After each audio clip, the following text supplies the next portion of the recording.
दोस्तों, एक सच सुनो। दुनिया में लाखों अकाउंटेंट हैं, बट वर्ल्ड क्लास अकाउंटेंट सिर्फ 1% हैं।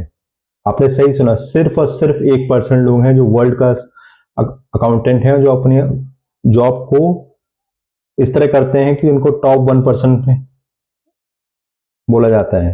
तो क्या आप सीक्रेट्स जानना चाहेंगे कि कैसे आप भी वर्ल्ड क्लास अकाउंटेंट बन सकते हैं? तो अगर हाँ, तो प्लीज सुनिए। बट उससे पहले मैं आपसे एक चीज पूछना चाहूंगा। क्या आप, ये वीडियो मोस्टली उनके लिए है जो अभी 11th क्लास में 12th क्लास में हैं, उनको कॉमर्स मिल गया था पर फिर भी उनको डर लगता है अकाउंटिंग से, बहुत जर्नल एंट्री से डर लगता है, लेजर बनाने से डर लगता है, ट्रायल बैलेंस से डर लगता है, बैलेंस शीट से डर लगता है, एक्सपेंसेस क्या होते हैं, इनकम क्या होती है, प्रॉफिट एंड लॉस क्या होता है, जीएसटी क्या होता है, टीडीएस क्या होता है, ये सब चीज से डर लगता है। तो बट फिर भी वो इसमें करियर बनाना चाहते हैं क्योंकि उनको इंटरेस्टिंग लगता है, बट उनको डर भी लगता है। तो ऐसे लोग टॉप 1% में आना चाहते हैं। कैसे आएंगे, मैं आज उसके बारे में बताता हूँ, क्योंकि मैं इसी फील्ड का हूँ, मुझे 11 साल का एक्सपीरियंस है। मेरा नाम अश्विनी सिंह बघेल है, जिसे आप जानते भी हैं। जो लोग नहीं जानते हैं, आज मैं जो पहली बार चैनल देख रहे हैं मेरा, तो यहाँ पर मैं बताऊंगा कि किस तरह सिंपल वेज, कुछ टेक्निक्स यूज कर कर और हार्डवर्क कर कर, स्मार्ट वर्क कर कर आप एक वर्ल्ड क्लास अकाउंटेंट बन सकते हैं। क्योंकि एक अकाउंटेंट एक कंपनी करोड़पति बना सकता है, और एक अकाउंटेंट किसी कंपनी को गरीब भी बना सकता है। कैसे कर सकता है, तो चलिए आते हैं उसमें क्या क्या स्किल्स होना चाहिए, वो मैं बताता हूँ। देखिए, बात है कि चाहे आप 10th क्लास के बाद मोस्टली साइंस या कॉमर्स का ऑप्शन मिलता है। मान लीजिए आपके परसेंटेज कम है तो आपको ऑटोमेटिकली कॉमर्स मिल गया है, बट आपको इंटरेस्ट नहीं था उसमें, बट आपको करना पड़ रहा है, लर्न करना पड़ रहा है, जनरल एंट्री सब चीजें हैं। आपका 11th निकला, 12th निकला, उसके बाद आपने कॉमर्स लिया था, बीकॉम कर लिया, एमबीए कर लिया, बट फिर भी आपको देखो किस तरह पास आउट होकर निकाल लिए, आपको अकाउंटेंट जॉब भी मिल गई। बट अब बात है कि ना, अब उसमें आपको अच्छा करना, तो कैसे करेंगे? देखिए, अगर आपकी सोच इस तरह की है ना, थोड़ी रिसर्च टाइप की, या आपको नंबर्स अच्छे लगते हैं, आपको थोड़ा सा, कैसे बताऊं, कोई भी चीज में घुस कर काम करना अच्छा लगता है, कि उसको अगर मान लो मैं कोई बता रहा हूँ कोई चीजें, उसके हर चीज में क्यों क्यों क्यों क्यों इस तरह वाला क्वेश्चन दिमाग है आपका, तो आप टॉप नंबर 1 अकाउंटेंट में आ सकते हैं।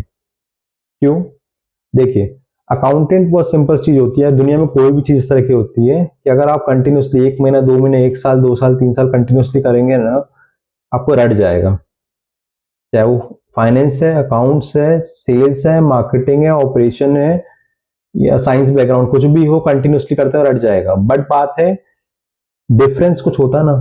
क्रिकेट में सचिन एक ही है, धोनी एक ही है, कोहली एक ही है, गावस्कर एक ही है, क्रिकेटर्स बहुत सारे हैं बट एक ही है। वैसे अकाउंटेंट्स 1% ही हैं जो टॉप लेवल पे आते हैं, बाकी सब नॉर्मल अकाउंटिंग करते हैं। तो उनमें जो टॉप 1% उनमें क्या डिफरेंस होता है, और जो जो बाकी लोगों में क्या डिफरेंस रहता है, उसमें आज डिस्कस करते हैं। तो अगर आपकी रिसर्च टाइप की थिंकिंग है ना, कि आपको बिल्कुल किसी चीज में घुस जाना, फाइंड आउट करना कि ये चीज कोई बोल रहा है तो क्यों बोल रहा है, उसके पीछे का लॉजिक क्या है। अगर बोल रहा है कि डेबिट इक्वल्स टू क्रेडिट, क्यों? Every debit has equal credit, क्यों? अगर आप क्यों क्यों करते रहते हैं हर चीज में ना, तो आप टॉप 1% में पहुंचेंगे। कैसे? देखिए, अगर मैंने बोला कि बैंक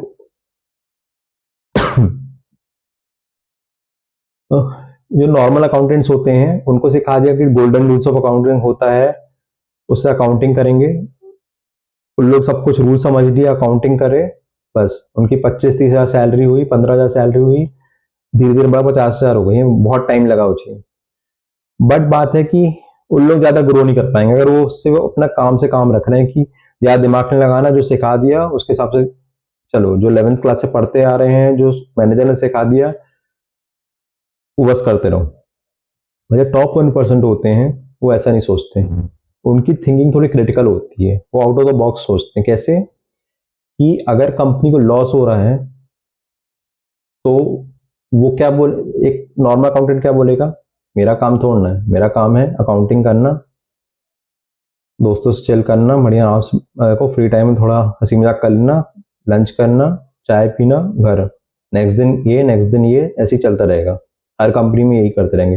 बट टॉप 1% क्या करेंगे, अगर कंपनी को लॉस हो रहा तो वो जानने की कोशिश करेंगे क्यों, क्यों लॉस हो रहा है, उसको थोड़ा रिसर्च करने की कोशिश करेंगे। जो भी स्टेटमेंट्स रहेंगे उसमें फाइंड आउट करने की कोशिश करेंगे। जैसे फॉर एग्जांपल, अब सेल्स वाले मीट, अगर मान लीजिए वो अकाउंटेंट वो बैठा है मीटिंग में, वो भी है, उसको बैठा लिया गया फाइनेंस मैनेजर के साथ में, या उसने रिक्वेस्ट की सर मैं एक मीटिंग में बैठ सकता हूँ क्या, अगर फाइनेंस मैनेजर कहता ठीक है बैठा, सेल्स वाले सेल्स हेड क्या बोल रहे हैं कि हमारी सेल्स, हमने इस साल इतना अचीव करा है, सब कुछ करा है, but at the end of the day जब CEO of the company finance manager से पूछा कि सेल्स इतनी बढ़ रही है, प्रॉफिट भी बढ़ रहा है, पर प्रॉफिट कम हो रहा है, तो क्यों ऐसा, तो वो जो अकाउंटेंट रहेगा ना, फाइनेंस मैनेजर तो आंसर दे देता, अभी वो फाइनेंस मैनेजर है, बट अकाउंटेंट क्या रहेगा, वो दिमाग लगाएगा कि उसको पता चलेगा कि कैलकुलेशन कैसे होता प्रॉफिट का। प्रॉफिट सेल्स से बस नहीं आता, सेल्स में से कॉस्ट जब माइनस करते हैं, सेल्स मतलब सेल्स से या इनकम होती है जो, उससे सारे एक्सपेंसेस है, कॉस्ट जब माइनस करते हैं तब जाकर प्रॉफिट आता है। तो अगर सेल्स कितनी भी बढ़ रही है, उधर कॉस्ट बहुत ज़्यादा हो कंपनी का, चाहे सैलरी के रूप में हो या एडमिनिस्ट्रेटिव एक्सपेंसेस होते हैं या एडमिन के एक्सपेंसेस होते हैं, जो भी मान लीजिए for example printing and stationery हो गया, ये सब जितने भी एक्सपेंसेस रहते हैं वो एडमिन एक्सपेंसेस हो गए, सेल्स एंड डिस्ट्रीब्यूशन एक्सपेंसेस हो गए, रेंट हो गया बिल्डिंग का, ये सब ज़्यादा, और इनडायरेक्ट एक्सपेंसेस बहुत ज़्यादा हो रहे हैं, कॉस्ट भी बहुत ज़्यादा बढ़ रहा है, तो प्रॉफिट, तो ये सब फाइंड आउट करने को करेगा। तो वो क्या बोल सकता है, अगर उसने थोड़ी रिसर्च करी होगी, उसने बोलेगा ठीक है सर आप बोल रहे सेल्स है ये चीज़ है, बट मैंने एक रिपोर्ट बनाई है, उसमें बाइफरकेट करके बताया है मैंने, आप प्रेजेंटेशन भी दे सकते हैं कि कितने डायरेक्ट एक्सपेंसेस खर्चे हैं, कितने इनडायरेक्ट एक्सपेंसेस हैं कंपनी के, किस एम्प्लॉयज को सैलरी इतनी मिल रही है, तो क्या वो जस्टिफाई है, अगर हम 1 लाख रुपए किसी को दे रहे हैं तो उससे कितना कमा रही कंपनी, किसी को 10,000, कहीं हो सकता है किसी को 10,000 दे रहे हैं और कंपनी लाख रुपए कमा रही है, और कोई लाख रुपए सैलरी दे रहा है उससे 10,000 भी नहीं कमा पा रही है, तो ये फाइंड आउट करना।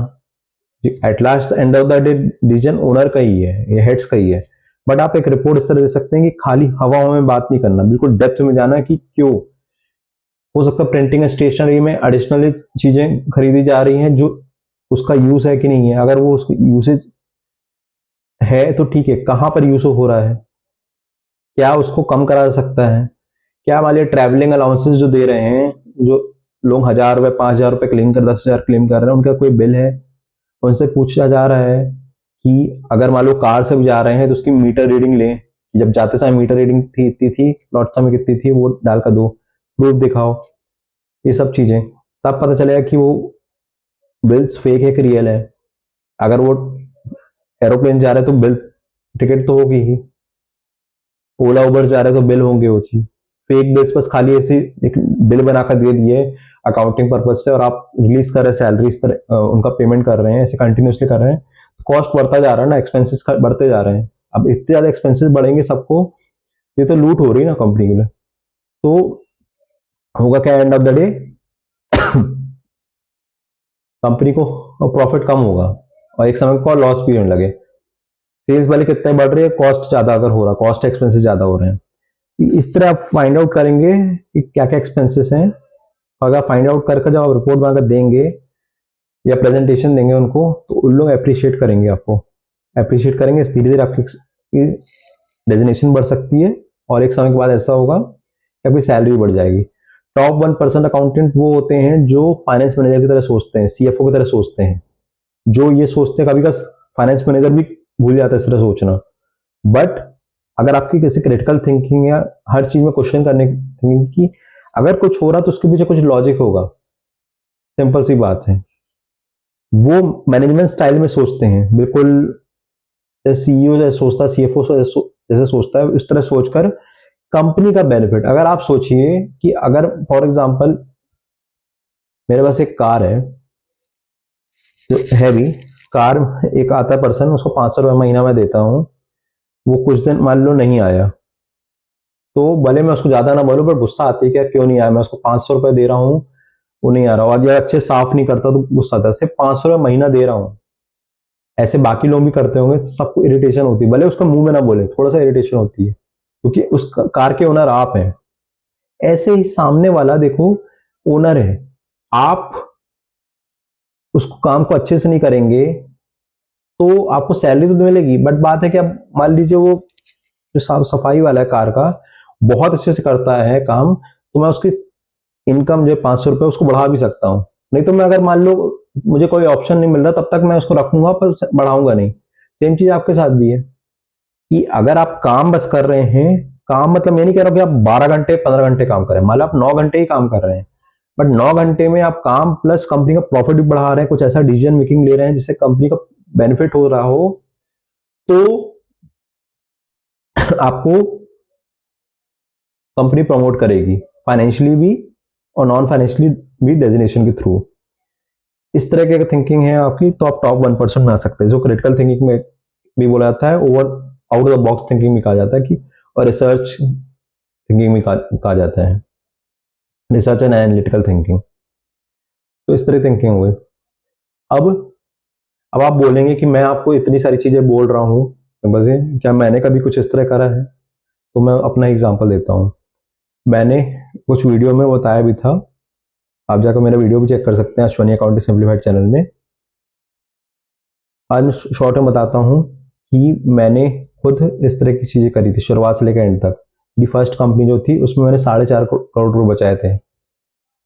उसका भी कैसे बताया था वो एक्सप्लेनेशन मैं अभी नहीं दूंगा, क्योंकि मैं ऑलरेडी दे चुका हूँ। आप मेरे चैनल में जाएंगे तो उसमें वीडियो में डिटेल में पता दिख जाएगा। अगर आपको लिंक नहीं मिल रही है तो कमेंट करिए, मैं लिंक भी शेयर कर दूंगा उस वीडियो की इस चैनल के नीचे, जो प्रूफ है।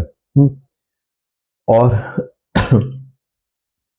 4.5 करोड़ रुपए बचाए थे। उसके बाद जो डिफरेंट कंपनीज में काम किया हूँ उसमें भी पैसे बचाया था। तो उसमें भी कैसे कि मैंने एचआर वाले काम भी करे हैं, सेल्स वाला भी काम किया है। अब सेल्स वाला तो होता है चलो ठीक है, वहां इनकम जनरेट कर रहे हैं, बट एचआर वाला काम हो गया या फाइनेंस में भी काम हो गया, फाइनेंस को भी सेल्स से कैसे जोड़कर पैसे बचाए जा सकते हैं ना, मैंने वो भी करा हुआ है। फॉर एग्जाम्पल भी मैं बता देता हूँ। फॉर एग्जाम्पल कि आपने आपका एक प्रोडक्ट है, प्रोडक्ट के सर्विसेज है, आपने ₹1,00,000 का लिया, 1.5 लाख रुपए में बेच दिया, ठीक है, 1.5 लाख में बेच दिया, कोई सर्विसेज दे रहे हैं, प्रोवाइड कर रहे हैं। और सर्विसेज ने मान लो कोई मैन पावर है, मैन पावर ने एडिशनल कुछ काम किया है, तो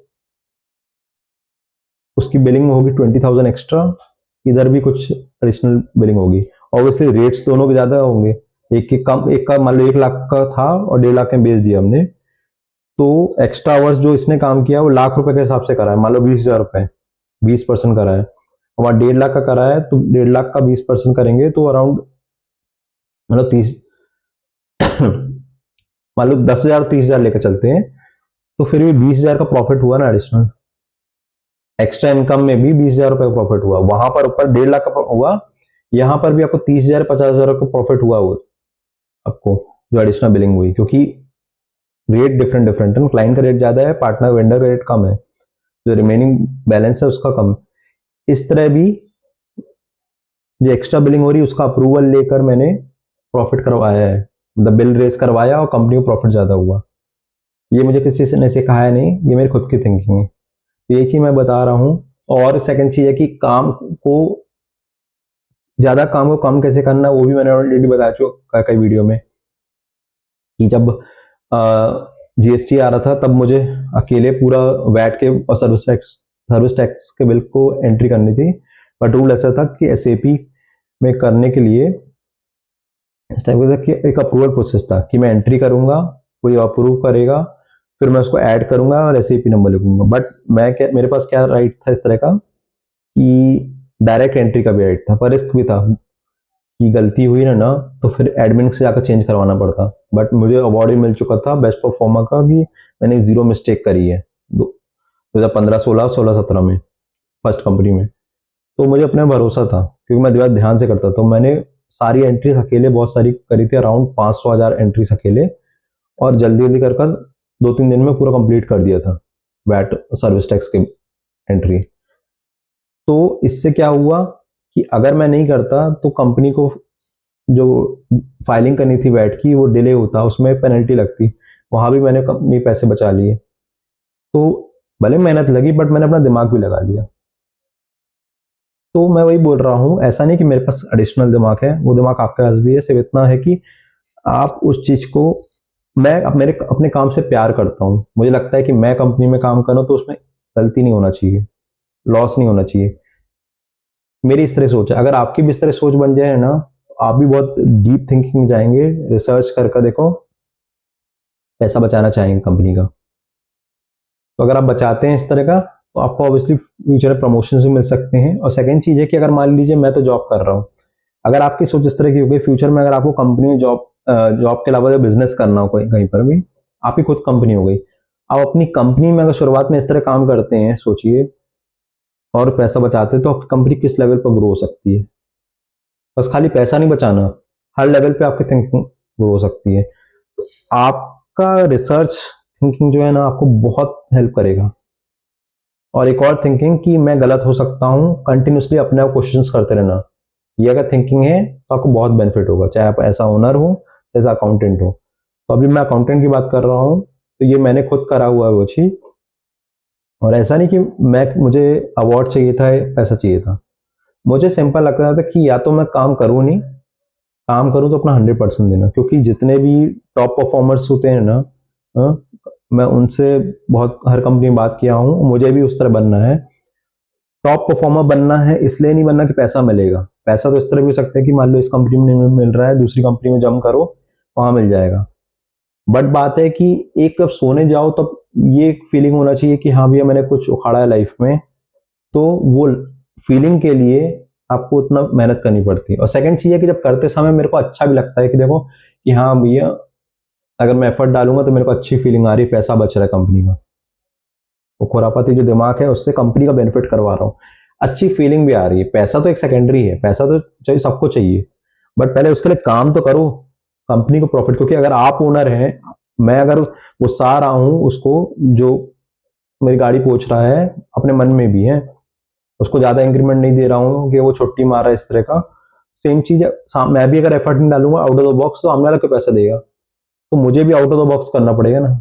तो मैं वही बता रहा हूँ आपको भी कि अगर आप इस तरह की सोच रहे हैं कि मेरे को जितनी सैलरी मिल रही है उतना ही काम करूंगा, तो फिर कोई मतलब नहीं। मैं नहीं कह रहा आप 10 घंटे करिए, मैं भी 10 घंटे नहीं करता, मैं सुबह 10 बजे ऑफिस में लॉग इन करता हूँ, 7 बजे बंद, इतना ही करता हूँ। बट जब मैं काम कर रहा होता हूँ, फुल डेडिकेशन रहता है। सेकंड चीज रहता है कि मैं सोचता रहता हूँ किस तरह पैसा बचाया जा सके कंपनी का, प्रॉफिट। क्योंकि सेल्स वाले क्या होते हैं, इनकम बढ़ाते हैं कंपनी की, सेल्स ला कर देते हैं। फाइनेंस वाले, अकाउंट्स वाले क्या कर सकते हैं, वो भी पैसा बचा सकते हैं, फ्रॉड को डिटेक्ट कर सकते हैं, जो मैंने ऑलरेडी वीडियो में बताया था कि मैंने कैसे करा था, कर कर पैसा बचा सकते हैं। क्योंकि पैसा बचाना भी इनकम बढ़ाना है, सिंपल सी बात है। क्योंकि income minus expenses equal to profit. Income कितनी भी हो रही है, एक्सपेंसेस अगर बढ़ रहे हैं, फ्रॉड बढ़ता जा रहा है, फेक इन्वेस्टेस बढ़ते जा रहे हैं, तो प्रॉफिट कम होगा। बट अगर आपने कॉस्ट कंट्रोल कर लिया, एक्सपेंसेस कंट्रोल कर लिए, या फ्रॉड से इस तरह से भी कर लिया जिस तरह मैंने बताया, तो भी आपका प्रॉफिट बढ़ जाएगा कंपनी का। तो मैं आपको ये सजेस्ट करूंगा कि बाकी आपकी मर्जी, मैं तो करता ही हूँ वो चीज, आप लोग भी करें। तो ऑब्वियसली आप टॉप 1% में जाएंगे, और टॉप 1% में जब आप पहुंच जाएंगे ना, मैं नहीं हूँ टॉप 1% में, मैं अपनी बात नहीं कर रहा हूँ यहाँ, मैं उन लोग बात कर जो एक्चुअली पहुंच गए हैं। क्योंकि मैं कोशिश करता हूँ, मेरा भी एम है कि बनना टॉप 1%, ट्राई करते रहता हूँ। बट जो लोग बन गए हैं उनकी सैलरी बहुत अच्छी है, तो सैलरी फ्री में नहीं मिल रही है उनको, उन्होंने कुछ रेवेन्यू, उन्होंने मजदूरी बस नहीं करी है कि खाली अकाउंटिंग अकाउंटिंग अकाउंटिंग कर रहे हैं, वो किसी को भी बन जाए अकाउंटिंग। उस अकाउंटिंग से आप कंपनी को बेनिफिट कैसे दे रहे हैं वो मैटर करता है। ये अगर स्किल है ना, आप टॉप 1% बन सकते हैं, आपकी सैलरी बढ़ जाएगी। तो इसको स्मार्ट अकाउंटेंट्स भी बोला जाता है, जो वर्ल्ड क्लास टॉप अकाउंटेंट्स होते हैं। तो आप ये स्किल से कर सकते हैं।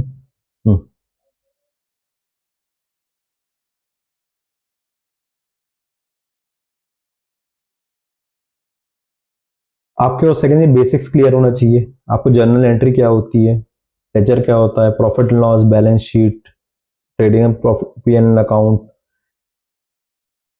क्या होता है, ये सब बेसिक्स पता होना चाहिए। अब जैसे आप ओनर पास गए, उसमें लिखा कंपनी ने सेल करी है 1 लाख रुपए की है, प्रॉफिट देखा 30,000 रुपए, बट लेकिन बैंक में सिर्फ 5,000 रुपए है। अब ओनर मान लो को इन चीजों का नॉलेज नहीं है, वो आपसे पूछ रहा है, अब बोले 30,000 का प्रॉफिट कंपनी कमाई है बट 5,000 रुपए क्यों? तो देखिए होता क्या है, प्रॉफिट कैसे आता है, income minus expenses equal to profit, ठीक है। बट बात है कि वो प्रॉफिट एक्चुअल प्रॉफिट नहीं है, मार्जिन मनी है। मार्जिन मनी क्या होता है, देखिए प्रॉफिट क्या होता है, मार्जिन मनी जो बुक्स में प्रॉफिट दिख रहा है। देखिए फॉर एग्जांपल कि अगर आप जीएसटी पे कर रहे हैं गवर्नमेंट को, कैसे पे करते हैं, वेंडर क्लाइंट से, क्लाइंट इनवॉइस रेज करता है, मान लो 150 रुपीज का इनवॉइस था, 100 रुपीज का इनवॉइस है, नेट अमाउंट 18% जीएसटी है, टोटल अमाउंट 118। ऐसे ही 50 रुपीज का वेंडर का जीएसटी है, उसमें 18% और 18% है, और टोटल अमाउंट आएगा। तो जो क्लाइंट का जीएसटी रहेगा कैलकुलेट होगा, और जो वेंडर का जीएसटी रहेगा है कैलकुलेट होगा, उसको जब माइनस करेंगे तो उतना पे करेंगे, ठीक है, पे करेंगे। इस तरह सेम चीज होता है टीडीएस में भी, ऐसा होता है। ये भी कंसेप्ट आपको पता होना चाहिए कि क्लाइंट का जो टीडीएस रहता है, क्लाइंट से जो पैसा रिसीव होता है और वेंडर को जो हम टीडीएस पे करते हैं, उन दोनों डिफरेंस जो रहता है, वो वाला टीडीएस को देखो टीडीएस पेबल रहता है मोस्टली। नहीं नहीं सॉरी, टीडीएस पेबल कैसे रहता है कि वेंडर से जो, वेंडर को मान लो 10,000 का बिल है, उसमें मान लो 10% कटा 1,000 रुपए, तो वो हम 1,000 रुपए गवर्नमेंट को पे कर देंगे, ठीक है।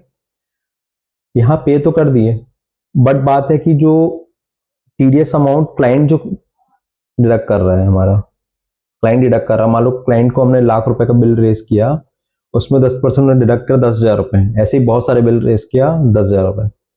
अभी क्लाइंट ने क्या करा, तुरंत पैसे दिए नहीं है, तुरंत पैसा डिपॉजिट नहीं कराया है। और डिपॉजिट कराने के अलावा भी जो डिपॉजिट करता है, तो हम जब इनकम टैक्स रिटर्न फाइलिंग करते हैं तो वहां पर भी ऐसे ही करते हैं कि क्लाइंट का टीडीएस माइनस वेंडर का टीडीएस रहता है, दोनों को माइनस करके जो फाइनल टीडीएस रहता है उतना एक्चुअल पे करना रहता है। और मान लो अगर हमने उससे ज्यादा पे कर चुका है ऑलरेडी है पहले से गवर्नमेंट को, एज पर इनवॉइसेस ऑलरेडी ज्यादा पे करा है, तो हम इनकम टैक्स रिटर्न फाइलिंग कर सकते हैं, तो रिफंड मिल जाएगा साल के एंड में, ठीक है, टीडीएस का। बट साल के एंड में मिलेगा, पूरे साल 11 महीने तक वो रिफंड नहीं, 11-12 महीने तक हमको रिफंड नहीं मिला अभी तक।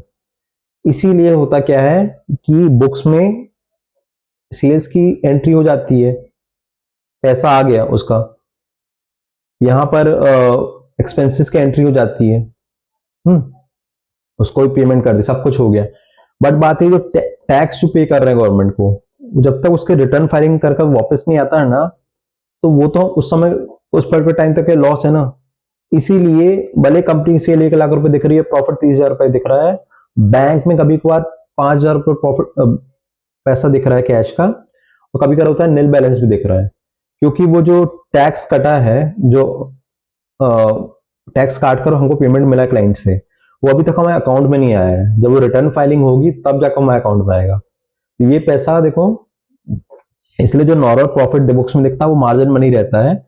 जब उस बुक्स प्रिपेयर हो जाती है 31 मार्च को, या उसके बाद जब भी बुक्स पूरी क्लोज होती है, पैसा जो रिटर्न मिलता है कंपनी को, वो पैसा जो रहता है ना, वो पैसा एक्चुअल प्रॉफिट कहलाता है। फिर उसको जब कंसिडर करते तब एक्चुअल कंपनी में प्रॉफिट दिखाता है। इसीलिए कभी भी जब भी ओनर पूछे कि प्रॉफिट दिख रहा है पैसा नहीं है, तो उनको पूरा एक्सप्लेन करिए कि ऐसा ऐसा है। और सेकंड चीज है कि ये आपका काम होना चाहिए कि अगर आपने इनवॉइस रेज करा है क्लाइंट को, और अगर उन्होंने टीडीएस डिडक्ट किया है, तो उन्होंने डिपॉजिट किया है कि नहीं किया है, वो करेक्ट पैन में डिपॉजिट किया है कि नहीं, करेक्ट पैन मतलब हमारे कंपनी की पैन में, नहीं किया तो उनको बोलिए प्लीज डिपॉजिट करिए। सेम चीज आप वेंडर को भी जब पे कर रहे हैं तो उनके करेक्ट पैन में डिपॉजिट करिए। क्योंकि जब रिकंसिलेशन होगा ना, अगर वो गलत रिकंसिलेशन हुआ तो फिर वो और लेट होगा, उसमें कहो इनकम टैक्स में भी लेट फीस पे करना पड़े, वो भी लॉस है कंपनी का, डिले होगा। और बाद में कहो क्लाइंट मान लो भाग गया और पैसा नहीं दे रहा है, या रिटर्न फाइलिंग सही से नहीं कर रहा है, सही टीडीएस डिपॉजिट नहीं कर रहा, तो वो आपको लॉस भी हो सकता है। तो टाइम टू टाइम आप उनको इन्फॉर्म करते रहिए कि सही जगह सही पैन में डिपॉजिट करें, ताकि आप रिटर्न फाइलिंग अच्छे से कर सकें। तो अगर आप इस तरह काम करते हैं, बिल्कुल डिटेल में जाकर रिसर्च कर कर इस तरह काम करते हैं, तो कंपनी को प्रॉफिट हो सकता है, और है एक्चुअल प्रॉफिट हो सकता है, ना कि बुक्स में। हम्म तो फिर आप ओनर को बता सकते हैं कि मैंने ये करा है इस टाइप से, तो ओनर फिर आपको अप्रिशिएट करे। खाली आप अकाउंटिंग कर देंगे और आपको पता ही नहीं कि हो क्या रहा है पूरे कंपनी में, फाइनेंस के डिपार्टमेंट में, तो फिर कंपनी में लॉस होता रहेगा, क्योंकि एक फाइनेंस मैनेजर की जिम्मेदारी नहीं है। फाइनेंस मैनेजर कभी कभी आपको ट्रस्ट भी करता है कुछ बहुत सारी चीजों में। ये आपका काम है कि देखो आप बिल्कुल डेप्थ में जाकर फाइंड आउट करें। अगर कोई ओनर ने ट्रैवल अलाउंस को साइन करा है, फाइनेंस मैनेजर ने ट्रैवल अलाउंस को साइन किया है 1000 रुपए, तो ऐसा नहीं, आपको ये देखना है कि 1000 रुपए का बिल भी है कि नहीं है, प्लस वो बिल वैलिड है कि नहीं है, डेट लिखी है कि नहीं लिखी है, अमाउंट सही लिखा है कि नहीं, हर चीज प्रैक्टिकल पॉसिबल है कि नहीं है, कि इतने उसे इतनी दूर जाओगे उतना पैसा लगेगा कि नहीं लगेगा। इस तरह नहीं लगे पता है तो आप रिसर्च करिए, चाहे जेपीटी गूगल में, फाइंड आउट करने कर फिर डिसीजन लीजिए। अगर आप ऐसा करते हैं तो आप कंपनी में सेव कर सकते हो, और आपको ओनर अप्रिशिएट करेगा।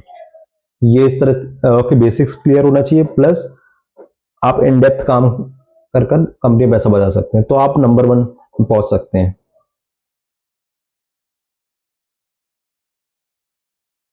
आपका थर्ड पॉइंट है कि एक्सेलेंट टूल्स। आपका एक्सेल बहुत अच्छा होना चाहिए, कि जैसे आपका पाइवट टेबल आना चाहिए, वी लुकअप, एक्स लुकअप, ये सब आना चाहिए। होता क्या है कि देखो मान लो 10,000 एंट्रीज मैनुअल चेक करोगे तो या 2 मिनट में एक्सेल करोगे, वो आपकी चॉइस है। बट बात है कि आप 10,000 करने जाएंगे तो आप पूरा दिन निकल जाएगा, तो आप वो प्रोडक्टिव काम नहीं कर सकते, आप कभी ग्रो ही नहीं कर पाएंगे। बट अगर आपको पता है कि वी लुकअप लगाकर एक मान लो 2 एक्सेल है, दोनों में कुछ चीजें कॉमन है, फाइंड आउट करना है क्या कॉमन है, और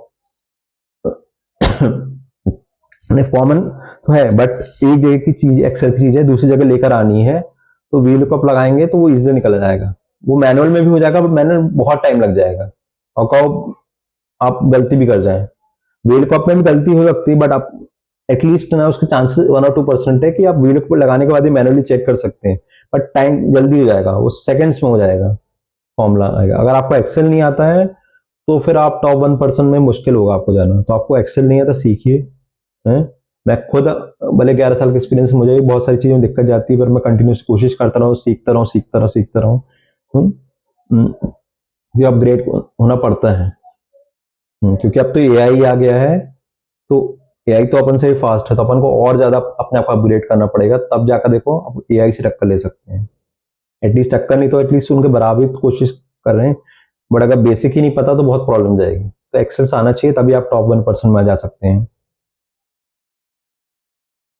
फोर्थ के लिए टैक्स एंड जीएसटी मस्ट, जो बताया था कि आपको जीएसटी आना चाहिए, टीडीएस कैसे पे होता है, टीडीएस कंसेप्ट, जीएसटी कंसेप्ट आना चाहिए, जीएसटी रिकंसिलेशन कैसे करते हैं, जीएसटी 1 फाइलिंग कैसे करते हैं, उसकी ड्यू डेट क्या होती है, जीएसटी 3B फाइलिंग कैसे करते हैं, उसकी ड्यू डेट क्या होती है, जीएसटी 2B क्या होता है, जीएसटी 1A क्या होता है, टीडीएस क्या होता है, टीडीएस के रूल्स क्या होते हैं, सेक्शंस क्या क्या होते हैं, क्या क्या परसेंटेज लगते हैं, क्यों करते हैं, डिडक्ट करते हैं। इसके पर मैंने टीडीएस और जीएसटी के रूल वीडियोस बनाया, आप जाकर चेक कर सकते हैं मेरे चैनल में, अश्वनी अकाउंटिंग सिंप्लीफाइड में।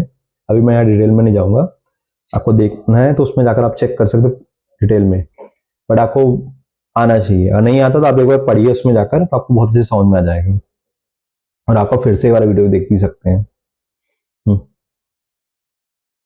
तो इसमें सिंपल सी बात है, अकाउंटिंग का काम जो टैक्स भरना नहीं होता, टैक्स बचाना भी होता है। तो कैसे बचाना है मैं ऑलरेडी बता चुका हूँ। और सेकंड चीज, मैंने ऑलरेडी वीडियो कई बनाए हैं इस तरह का, तो उसमें आप जाकर चेक कर सकते हैं कि क्या क्या टेक्निक से आप पैसा बचा भी सकते हैं लीगली तरीके से। फ्रॉड डिटेक्शन करना मैं ऑलरेडी कई बार वीडियो में बता चुका, अभी बता चुका हूँ, तो आप डिटेल में जाकर कि कैसे फ्रॉड को डिटेक्ट कर कर आप पैसा बचा सकते हैं, तभी आप टॉप 1% में जा सकते हैं।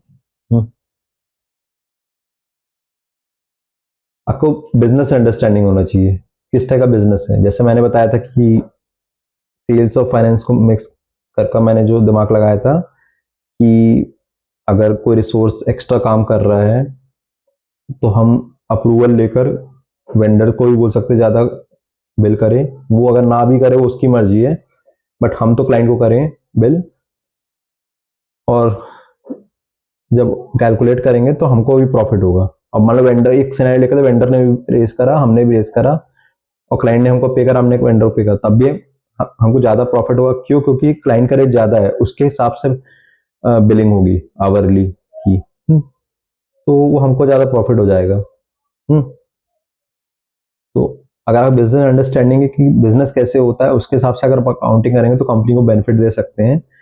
जैसे अगर आप मैन्युफैक्चरिंग कंपनी में काम करते हैं तो वहाँ कॉस्ट इंपॉर्टेंट बहुत होता है। कॉस्ट के बारे में आपको पूरा नॉलेज होना चाहिए, कि कॉस्ट अकाउंटिंग क्या होती है। तो आपको फायदा हो सकता है, मतलब कंपनी को फायदा हो सकता है आपकी नॉलेज से। और स्टार्टअप कंपनी है तो कैश पॉइंट इंपॉर्टेंट होता है, कितना कैश खर्च हो रहा है स्टार्टअप, क्योंकि उनके लिए कैश इन हैंड बहुत इंपॉर्टेंट होता है स्टार्टअप कंपनी के लिए। तो आपको पता होना चाहिए आप किस कंपनी में कहाँ काम कर रहे हैं, कैसे किस कंपनी में काम कर रहे हैं, उसका बिजनेस मॉडल क्या है, उसके हिसाब से आप अकाउंटिंग करेंगे, उसके हिसाब से आप पैसा बचाएंगे, तो आपको ही फायदा होगा फ्यूचर में। आप टॉप 1% जा सकते हैं। सेकेंड चीज है कि कंपनी का बेनिफिट तो हो ही जाएगा अगर आपके जैसा स्मार्ट अकाउंटेंट है तो उस कंपनी में। तो सिंपल सी बात है, जो बिजनेस समझा वो अकाउंटेंट नहीं एडवाइजर बन जाएगा एक समय में। सिक्स्थ है कम्युनिकेशन स्किल्स। कम्युनिकेशन स्किल्स बहुत इंपॉर्टेंट है, इसलिए मैं कहता हूँ कि वीडियो बनाइए। मेरी भी अच्छी नहीं है, अभी भी नहीं है, बहुत मैं इंप्रूव कर रहा हूँ। बट बात है कि अगर मैं शुरुआत वाली वीडियो देखो, आप देखें बहुत चेंजेस आए हैं। अगर मैं अगले 1 साल तक भी करा ना ये चीज़ें, उसके बाद भी कंटिन्यूसली करा, जो मैं करने वाला भी हूँ, और इम्प्रूव हो जाएगी। तो कम्युनिकेशन खाली सोचने से नहीं होता, बात करने से आता है। अब ये बात है ना कि आप घर में बात थोड़ा करेंगे। अब मान लो आपको अकाउंटेंट की बात करना मुझे, तो किससे करूँ? मुझे बस नॉलेज है। ऐसे ही मतलब आपको किसी चीज़ का नॉलेज है, आप उसको शेयर करें वीडियो, उससे पैसा मिले नहीं मिले अलग बात होती है, बट एटलीस्ट आपको आपकी कम्युनिकेशन इंप्रूव होगी। कम्युनिकेशन इंप्रूव होगी तो आपको कंपनी में जब किसी से बात करेंगे, अपनी चीज़ समझाएंगे। मान लो नॉन फाइनेंस पर्सन है, तो सेल्स मैनेजर को बताना है कि उसको एक्सप्लेन करना है कि प्रॉफिट इतना आया है, कॉस्ट ज़्यादा बढ़ रहा है, इस तरह की चीज़ें बताना है। या फिर आप मैनेजर की पोजीशन में पहुंच गए, फाइनेंस मैनेजर या अकाउंट मैनेजर, तो भी आपको एक्सप्लेन करना मीटिंग में, उसके लिए कम्युनिकेशन बहुत जरूरी है। कम्युनिकेट नहीं कर पाएंगे आप अपनी बात, तो सामने समझेगा नहीं, और फिर आपको दिक्कत होगी बहुत ज़्यादा, और कंपनी भी आपको ग्रो नहीं कर पाएगी। इसलिए कम्युनिकेशन स्किल्स को इम्प्रूव करिए, तभी आप टॉप 1% अकाउंटेंट में पहुंच सकते हैं।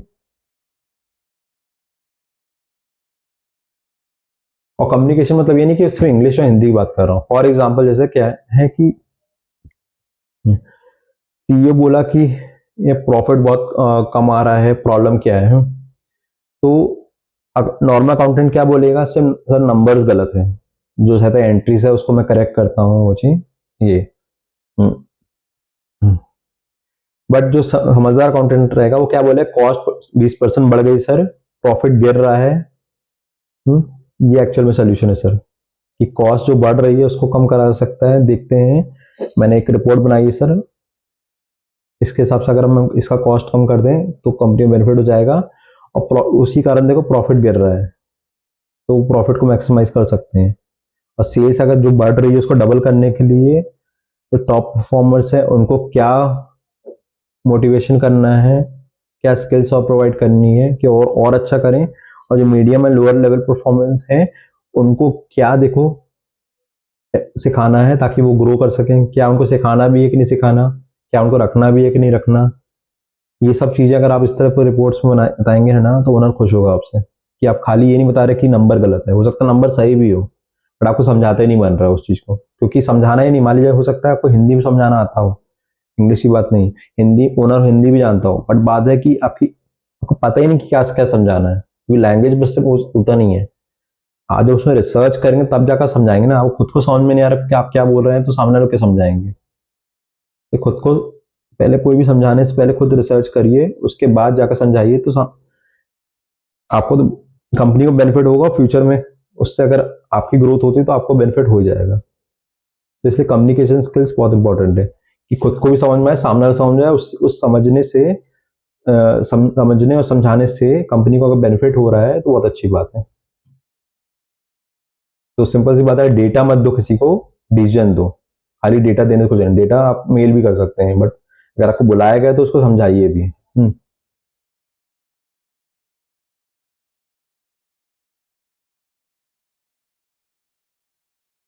अब और सेकेंडली प्रॉब्लम सॉल्विंग स्किल्स मैंने कई बार डिस्कस भी किया है। जैसे मान लीजिए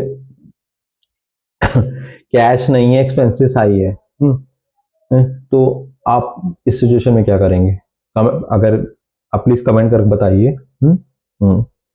तो आपको अगर मैं सोल्यूशन दूं तो सिंपल सी बात है, आप कॉस्ट कटिंग करेंगे, पेमेंट साइकिल इंप्रूव करेंगे। सिंपल सी बात है। आप कहेंगे इसका अश्वनी ये क्या बोल रहा है? कॉस्ट कटिंग तो मैंने ऑलरेडी बता दी है, कि कैसे कैसे कर सकते हैं।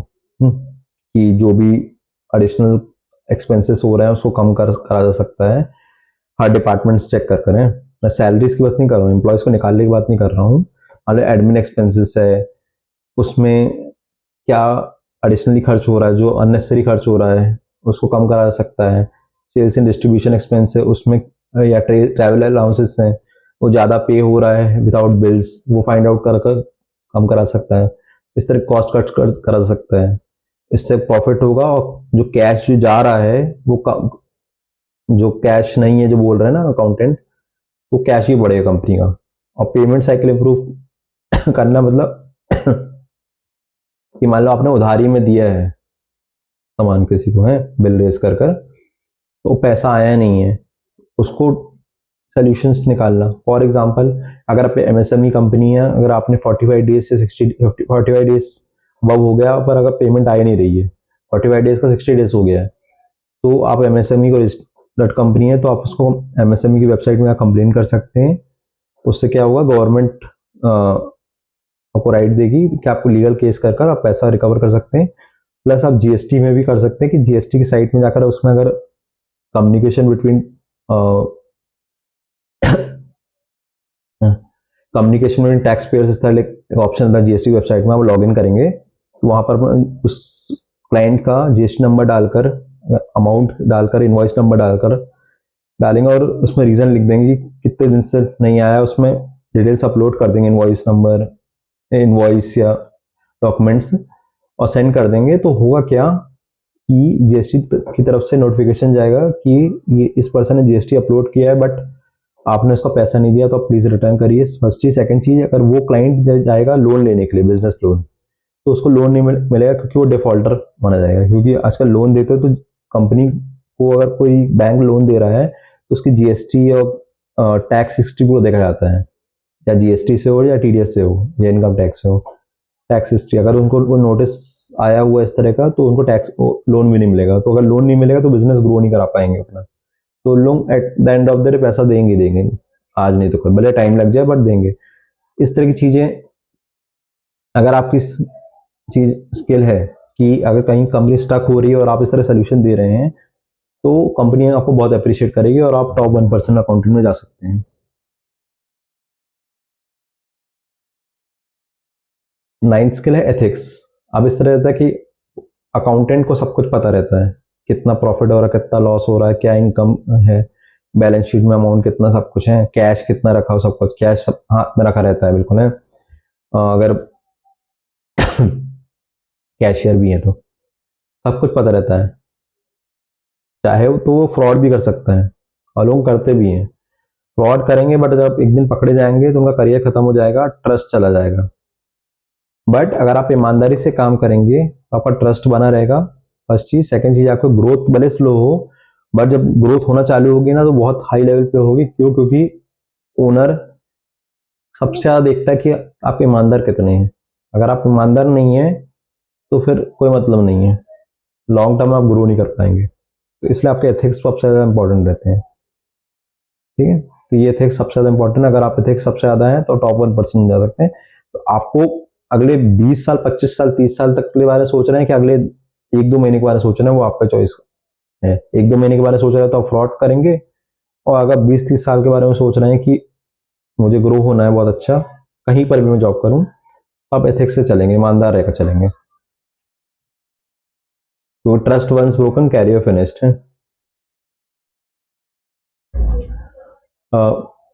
10th स्किल है कि कंटिन्यूस लर्निंग। जैसे अभी एआई आ गया है, तो एआई का अकाउंटेंट में क्या प्रभाव है, मैंने ऑलरेडी वीडियो बनाया है अश्वनी अकाउंटिंग सिंप्लीफाइड चैनल में, जो मेरे यूट्यूब चैनल में भी अपलोड है, आप जाकर देख सकते हैं।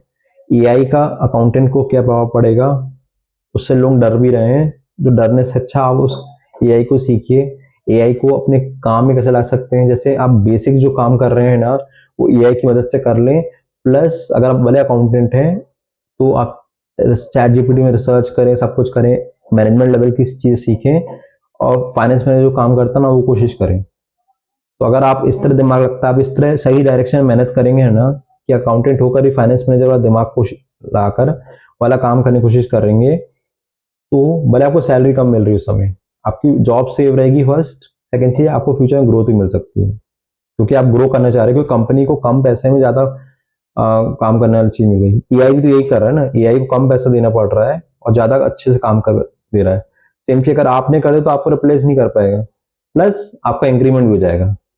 तो अभी तो इंक्रीमेंट छोड़िए, आपकी आपको जॉब सेव करनी है। आपको जॉब सेव करने के लिए आपको ये जो मैंने टेक्निक बताई आप इस तरह करेंगे, भले उसमें मेहनत बहुत है, दुनिया बोले बेवकूफ है कुछ भी, बट अगर जिस दिन आप जॉब चली गई ना, आप घर में बैठे रहेंगे, तो बहुत बड़ी बेवकूफी टाइप लगेगी, शिट यार काश उस समय मेहनत कर लिया था, दिमाग लगा लिया होता, जॉब अच्छी होती। वही नहीं कह, गारंटी नहीं है, किसी की जॉब गारंटी नहीं है, बट कोशिश तो कर सकते हैं, अपना 10,000% दीजिए। तो क्योंकि जब आप ओनर को प्रॉफिट दिखाएंगे, एक्चुअल प्रॉफिट अपनी स्किल से, तो वो आपको रुकेगा। यहाँ पर मजदूरों को नहीं रखा जाएगा कि आप खाली 24 घंटे मेहनत करो, उसे प्रॉफिट कितना दिला पा रहे हैं, क्योंकि आपसे 4 गुना काम एआई कर सकता है, तो उसकी अगर बराबरी करना तो एआई सीखना पड़ेगा। अगर आप सीख कर काम कर रहे हैं, नए नए एडवांस एक्सेल सीख रहे हैं, एआई टूल सीख रहे हैं, जीएसटी के अपडेट्स आ रहे हैं उसको पता है, टीडीएस के अपडेट्स आ रहे हैं उसको पता है, उसको इंप्लीमेंट भी करके पैसा ही बचा रहे कंपनी का, तो फाइनली जाकर ओनर जो है आपको रखेगा भी और फ्यूचर प्रमोशन भी देगा। जैसे कंटिन्यूस लर्निंग बहुत इंपॉर्टेंट होती है। हम्म। तो अगर मैं कंप्लीट रोड मैप बताऊं, अरे बेसिक स्ट्रांग होना चाहिए, ठीक है। सेकंड चीज, एक्सेल पर जीएसटी प्लस टीडीएस आपका बहुत अच्छा होना चाहिए। रियल जॉब एक्सपीरियंस में अगर आप काम करिए, भले आपको कम सैलरी में काम करना पड़े, करिए, उसमें अपना को स्किल डेवलप करिए, रिसर्च एबिलिटी को बढ़ाना सीखिए, पैसा बचाइए तो आपको फायदा होगा, और बिजनेस की अंडरस्टैंडिंग रखिए, उससे अकाउंटिंग करिए तो, और डिसीजन मेकिंग पावर बढ़ाइए, और वो डिसीजन जो आप आ रहा है अपने मैनेजर से डिस्कस भी कर सकते हैं, भले आपको उसका क्रेडिट मिले या ना मिले। एटलीस्ट अगर आप इस तरह बताना चालू करेंगे, आपको कॉन्फिडेंस आएगा, फ्यूचर में उस कंपनी कहीं पर भी आप जाएंगे, कहीं आपको अच्छी पोजीशन मिल गई, आपके वो स्किल रहेगा तो आपको कहीं ना कहीं पैसा मिल ही जाएगा। तो आप ये सब पॉलिटिक्स चक्कर में पड़िए, कितनी भी पॉलिटिक्स हो जाए कहीं पर भी, स्किल आपसे नहीं छीना जा सकता। स्किल्स अगर आप डेवलप करते जा रहे हैं अपनी हर लेवल पे, हाई लेवल पे स्किल, तो आपको एक ना एक दिन पैसा अच्छा मिल ही जाएगा। हम्म। तो आप 5 साल में एक नॉर्मल अकाउंटेंट से वर्ल्ड क्लास अकाउंटेंट बना सकते हैं, और ये जो मैंने स्किल्स बताई है अगर आपने करा तो। तो मैं लास्ट में ये बोलना चाहूंगा कि अगर आप जॉब करना चाहते हो तो एवरेज बने रहो, और लेकिन अगर लाइफ चेंज करना है तो वर्ल्ड क्लास बनो, बस ये बात। और आप प्लीज कमेंट करिए कि कमेंट करो, I will become world class accountant, और मैं पर्सनली गाइड करूंगा आपको है। अगर कोई भी डाउट हो, अगर आपको ये जानना है कि मैंने कैसे पैसा सेव करा था कंपनी का, आपको भी उस तरह सेव करना है, आपको भी उस लेवल पे जाना है, तो वो भी मैं आपको टीच कर सकता हूँ कैसे क्या करना है। आप पर्सनली डीएम कर सकते हैं, कमेंट में बता सकते हैं, और आपको फिर से अगर चाहिए मैं वीडियो के थ्रू बताऊं तो आप में कमेंट बताइए, तो क्योंकि आप कमेंट करेंगे तभी मैं बनाऊंगा उस टाइप की वीडियो, ऐसे नहीं बनाऊंगा क्योंकि आप लोग कमेंट करते नहीं है। कमेंट करिए तो फिर मैं वीडियो बनाकर आपको एक्सप्लेन कर दूंगा। अगर आपको पर्सनली चाहिए तो डीएम भी कर सकते हैं। सेकंड चीज, आप कमेंट में बताइए तो कमेंट में आपको एक्सप्लेन कर दूंगा, जितना मुझे कमेंट में एक्सप्लेन कर सकता हूँ।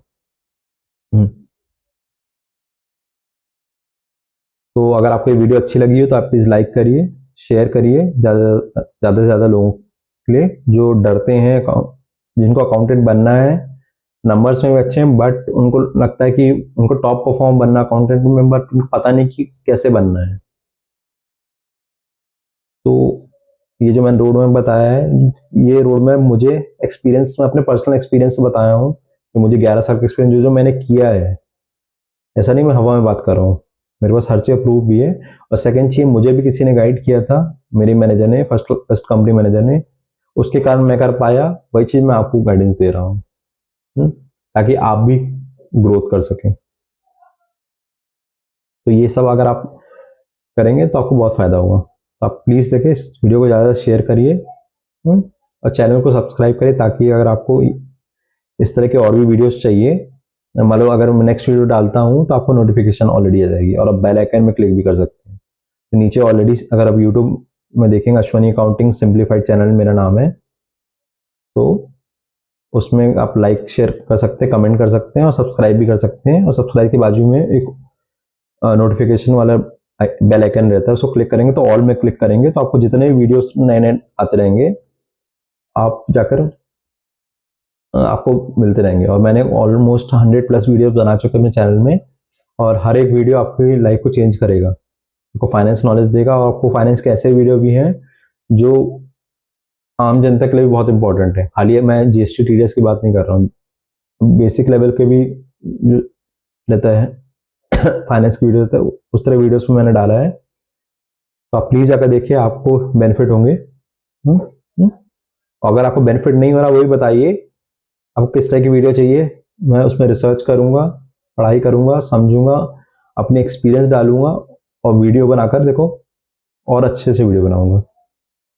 क्योंकि हो सकता है कि आपको वैल्यू ना मिले, बट मैं कोशिश करूंगा आपको और वैल्यू देने के लिए। बट प्लीज़ देखें, आप जाकर देखिए, आपकी ज़िंदगी चाहिए, क्योंकि ये फ्री है, तो ये चार्ज नहीं है। तो चाहे मेरे वीडियो देखिए, मेरे नहीं देखना, किसी ऐसे पर्सन के देखिए जिनका वीडियो आप देखना अच्छा लगता है, इंस्टेड ऑफ देखना कि वही जो हर वीडियो में कहता हूँ रील्स देखना, टाइम पास करना, वो देखिए, पर दिन भर नहीं।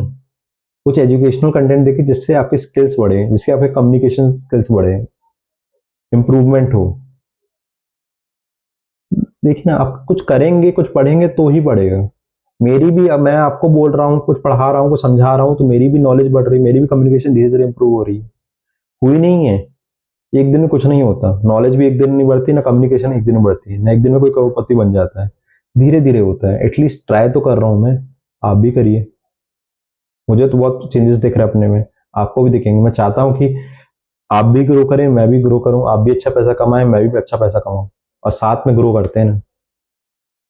आप मुझे बड़ा भाई समझे, छोटा भाई समझे, कुछ भी समझिए, प्लीज़ मैं हाथ जोड़कर रिक्वेस्ट है, प्लीज़ आप मेहनत करिए, अपनी लाइफ बर्बाद मत करिए। क्योंकि आपके घर वाले आपको चाहते हैं कि आप सक्सेसफुल रहें, तो आप उनकी आखिरी उम्मीद है। तो प्लीज़ हार्ड वर्क करिए। तो आज के लिए इतना ही। Please subscribe my channel Ashwani accounting simplified in YouTube, Facebook and Instagram. So thank you so much, and